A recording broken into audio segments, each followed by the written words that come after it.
no deeper, no broader, no closer relationship, no relationship more critical to Australia's strategic interests than the one that we enjoy with the United States, with its government and with its people. This relationship is bigger than any one individual, and those who have the great privilege to serve in either the offices of Prime Minister or President are the custodians of that enduring relationship. The United States is one of the world's greatest democracies, alongside Australia and many others. And democracy is proven not just in the times of still waters, but when those waters can get a bit choppy. And of course, we've seen that in recent times in the United States. But democracy is the process that they have always stood by to resolve such differences and to ensure that they can elect their leader and their leader can engage with the rest of the world, particularly with those countries with whom they share such deep and abiding interests as we do with the United States. Of course, there are processes that will still continue in the United States, and the institutions that sit around those are important to their democracy, and that's important, and they will continue.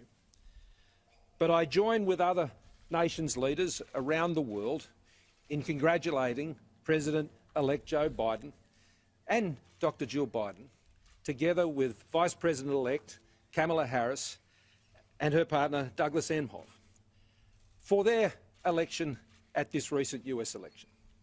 This is a profound time, not just for the United States, but for our partnership and the world more broadly. And I look forward to forging a great partnership in the spirit of the relationships that have always existed between Prime Ministers of Australia and Presidents of the United States. I particularly look forward to this as President-elect Biden, because he comes to this relationship with a deep experience and a deep history. A history that has seen him come to Australia before, one that has involved many, many years of experience within the US system, and one that deeply understands this part of the world. When he was in Australia, on board the HMAS Adelaide, he said this: "Thank you for having America's back, and we will always have your back."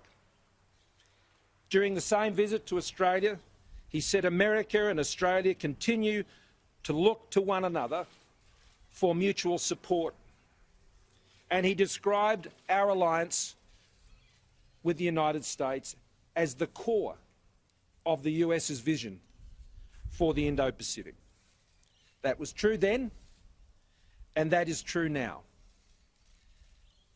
President-elect Biden also has a deep understanding, I think, of the national security issues that confront not only the United States, but those more broadly across the world, and a deep personal understanding of them, obviously, with his son, late son Beau, having served in Iraq.